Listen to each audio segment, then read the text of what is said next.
In today's video, I'm going to teach you how to join a meeting using Microsoft Teams. We'll walk you through the process step by step, helping you get set up quickly and efficiently so you can focus on the meeting at hand, not the technology. First, you'll want to open up your web browser and navigate to Microsoft Teams. Make sure you're signed in with your Microsoft account for the smoothest experience. If you're not already logged in, enter your email and password to access your Teams dashboard. You'll see a list of your current teams, chats, and upcoming meetings. Now that you're in, it's time to join your meeting. Look for the meeting invitation, which could be in your calendar tab within Teams or in an email invitation. Just click the link to join.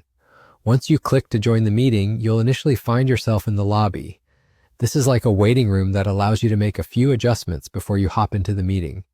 While you're in the lobby, you have the option to enter with your audio and video turned off. This can be particularly useful if you're joining from a noisy environment or if you're running late and need a moment to gather your thoughts without being immediately visible to the other participants. Simply click on the camera and microphone icons if you'd like to make these adjustments before entering the meeting room. Additionally, this is a good time to check that you're using the correct microphone and speakers, especially if you're using external hardware like a headset or a Bluetooth device. You can access these settings from the gear icon, usually found in the toolbar. A quick sound check can go a long way to prevent any awkward "can you hear me" moments once you're live in the meeting. After you're all set and confident with your setup, simply click the Join Now button.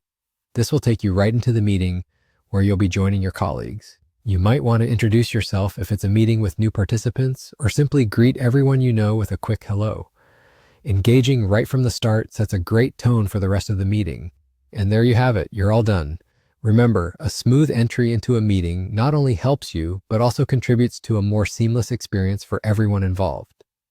With Microsoft Teams, entering and participating in a meeting is designed to be intuitive yet fully customizable, allowing you to navigate through meetings with ease. If you have any specific permissions or roles within a team, you might notice additional features available to you. Don't hesitate to explore these if they might be useful. I hope this guide has been helpful. Thanks for watching and have a great meeting. Tune in again if you